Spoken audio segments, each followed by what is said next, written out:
গ্রামের নাম চন্দ্রবাস। চুয়াডাঙ্গা জেলার দামুড়হুদা উপজেলার সুন্দর একটি গ্রাম চন্দ্রবাস। গ্রামের নামটি কত সুন্দর, তাই না? আজ আপনাদেরকে ঘুরিয়ে দেখানোর চেষ্টা করছি চন্দ্রবাস গ্রামের বেশ কিছুটা অংশ। বরাবরের মতো সম্পূর্ণ ভিডিওটি জুড়ে আপনাদের সাথে আছি আমি সাবিহা সুলতানা মুক্তা। আচ্ছা প্রিয় চন্দ্রবাস গ্রামবাসী, আপনাদের গ্রামের নামটি কেন চন্দ্রবাস? আপনারা কি চাঁদে বাস করেন, নাকি চাঁদ আপনাদের সাথে বাস করে?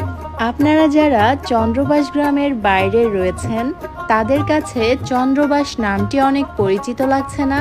চন্দ্রবাস গ্রামটি কিন্তু একটি ভাইরাল গ্রাম। আর এই গ্রামটি ভাইরাল এখানকার বিশাল সাইজের পেঁয়াজুর জন্য।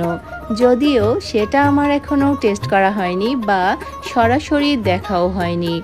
এছাড়াও চন্দ্রবাস আরও একটি জিনিসের জন্য বিখ্যাত, সেটি হলো আখ বা আখের রস।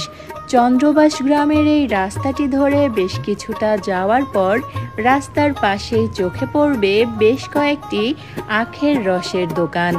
যাই হোক, আর কথা না বাড়িয়ে চলুন একসাথে ঘুরে দেখা যাক চন্দ্রবাস গ্রামের বেশ কিছুটা অংশ।